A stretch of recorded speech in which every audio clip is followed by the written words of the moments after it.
आप एक चीज़ देखिए, अस्पताल की मैं बात कर रहा हूँ, मैं लगातार क्योंकि इस जो ये 1 साल की बच्ची जो एक्सपायर हुई है, उसकी घटना ने मुझे झकझोर दिया है। जैसे मेरी अपनी बच्ची इस संसार को छोड़ के जा चुकी है, मैं पल-पल उस परिवार के साथ रहा हूँ, उसको मैंने मतलब भोगा है, उस दुःख को मैंने सहा है उस परिवार के। तो सीएमओ का बयान आया, बड़ा ही शर्मनाक बयान। ऐसे संवेदनहीन व्यक्ति को सीएमओ जैसी कुर्सी पर बैठने का कोई हक नहीं है। पता करने पर पता चला है कि भई 3-4 बार चार्जशीट भी हो रखी है मैडम डॉक्टर ज्योत्सना जी। इनके ऊपर पहले भी 2019-20 के अंदर शायद कोई चड्ढा जी थे, उनकी वाइफ प्रेग्नेंट थी, तो उनकी डिलीवरी समय पर ना करवाने के चक्कर में वो बच्ची एक्सपायर हो गई थी। मतलब डिलीवरी भी नहीं हो पाई थी। और भी बहुत सारी महिलाएँ अस्पताल के अंदर एक्सपायर कर चुकी है डिलीवरी टाइम पे। और उस व्यक्ति को, उस महिला को, एक संवेदनहीन महिला को, जिसके अंदर मानवता का कोई भी एक चीज़ मुझे उसके बयान में देखने को नहीं मिली, उसने पूरे अस्पताल प्रशासन की अपनी गलती को माँ-बाप के ऊपर डालने की कोशिश की है।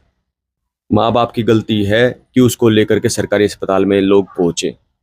माँ-बाप की गलती है कि अस्पताल के अंदर पीकू डिपार्टमेंट के अंदर वेंटिलेटर नहीं मिला, पीकू डिपार्टमेंट नहीं मिला। माँ-बाप की गलती है कि जो 22 वेंटिलेटर सोनीपत के अंदर हैं, उनके ऊपर कोई भी ऑपरेटर नहीं है।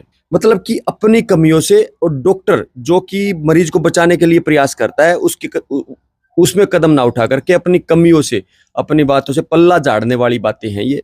और अपने आप एक्सेप्ट किया है इन्होंने अपने ही बयान के अंदर कि हमारे यहाँ पीकू डिपार्टमेंट नहीं है, हमारे यहाँ वेंटिलेटर सुविधा है जो कि बड़े और नवजात बच्चों के लिए है, लेकिन 1 साल से ऊपर के बच्चों के लिए जो पीकू की ज़रूरत पड़ती है वो हमारे यहाँ नहीं है। तो अपने अस्पताल की पोल ये खुद खोल रही है। इनको जवाब देना चाहिए कि ये कब वहाँ पर पीकू की स्थापना ये करेंगी, कि आप बच्चे ऐसे ही मरते रहेंगे, आप लोग पीजीआई में रेफर करते रहेंगे। और अच्छा, एक बात और, सबसे बड़ा सवालिया निशान इनके ऊपर जो पीजीआईएमएस के निदेशक थे एस के सिंघल जी, उन्होंने लगाया। उन्होंने बताया है कि उन्होंने जब पूछा इस केस के बारे में, तो उन्होंने बताया कि सोनीपत हॉस्पिटल को पहले रेफर करने से पहले इस बच्ची का जो है वहां पे वेंटिलेटर सुविधा पता करनी चाहिए थी, जो कि सोनीपत ने नहीं की है। मैं पहले भी कह रहा हूं कि इस बच्ची के मरने में जीएच सोनीपत, सीएमओ और पीजीआईएमएस रोहतक जिम्मेवार है, जो कि समय पर बच्ची को इलाज नहीं दे पाए।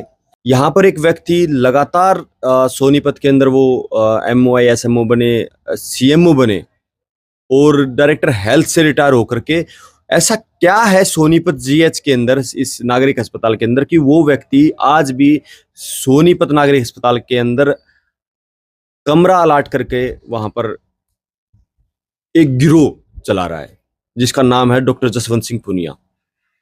उसके ऊपर नाजायज तरीके से, गलत तरीके से दिव्यांग सर्टिफिकेट बनाने की एफआईआर दर्ज हो रखी है, जमानत के ऊपर बाहर है। उनकी वाइफ पे भी पर्चा दर्ज हो रखा है, वो भी बाहर है। एक पूरा गिरोह जो है कि उनका जो मेन सरगना है वो जसवंत सिंह पुनिया है।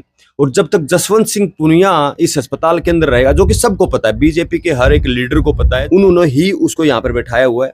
जो ईमानदार लोग होते हैं, यहाँ भी एक चीज मुझे बड़ी अच्छी याद आई कि जो ईमानदार लोग होते हैं, जो यहाँ का विधायक, अभी नवनियुक्त विधायक है, जो पब्लिक इंटरेस्ट में काम नहीं कर रहा, लेकिन जो लोग काम करने वाले हैं उनके ट्रांसफर नोट बना करके भेजता हुआ फिर रहा है, ताकि उनको नौकरी ना करनी चाहिए, उसको कहीं पे दूर भेजा जाए। हर एक विभाग से मुझे शिकायतें मिल रही है कि जो विधायक के जो काम है वो काम करने चाहिए उनको, ना कि उनको जो लोग काम कर रहे हैं उनके बीच में अड़ंगा बना करके उनको ट्रांसफर नोट बना करके सरकार के पास भेजना चाहिए। मुख्यमंत्री जी को भी इस पर संज्ञान लेना चाहिए कि ये विधायक कर क्या रहा है आखिर।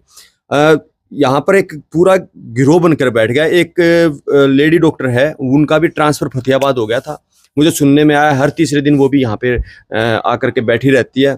मतलब इनका मन नहीं कर रहा सोनीपत जीएच छोड़ने का, जैसे जसवंत सिंह पुनिया का मन नहीं कर रहा कि सोनीपत नागरिक अस्पताल को छोड़ा जाए। मतलब नहीं तो जो व्यक्ति डायरेक्टर हेल्थ के पद से रिटायर होकर के आता है, उसको क्या जरूरत पड़ी है कि यहाँ पर एक कमरा लाट कर करके वहां पर वो वैसे ही बैठे रिटायर होने के बाद। कुछ ना कुछ तो है, उसकी जांच होनी भी बहुत जरूरी है।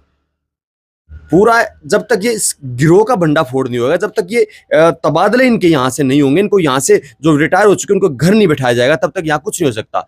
एक 9 वर्ष की जिसकी सर्विस हुई है कुल, जो एमओ बैसवाल गांव है शायद, उसके अंदर तैनात थे। एक डॉक्टर, उनका नाम फलसवाल, नितिन फलसवाल है शायद, जो कि इनके रिलेशन में भी बताता है अपने आप को, जो डॉक्टर सीएमओ ज्योत्सना जी के, वो आज उनको पीएनडीटी का नोडल अधिकारी बता दिया। अरे 25-25 साल जिनके सर्विसेज हो गई, जो डिप्टी सिविल सर्जन्स हैं, उन लोगों को आप चार्ज नहीं दे रहे हो, और ऐसे ऐसे लोगों को उठा करके अपने पर्सनल इंटरेस्ट में आप उनको यहाँ कुर्सियां सौंप रहे हो। जनता, जो गरीब लोग, जो गरीब मरीज आ रहे हैं, उनके लिए कुछ नहीं कर रहे हो, और अपनी अपनी जेबें भरने के लिए इस भ्रष्टाचार का अड्डा इस सोनीपत नागरिक अस्पताल को बनाया हुआ है। किसी का ध्यान इस तरफ नहीं है। मैं हेल्थ मिनिस्टर जो हमारी आरती राव जी है, उनसे भी निवेदन करता हूं कि वो यहाँ पर आए, विजिट करे। अपनी 7-8 महीने हो गए सरकार बने हुए, एक विजिट यहाँ पर नहीं हुई है। ये लोग यहाँ पर गोरख धंधा चलाया हुआ इन्होंने।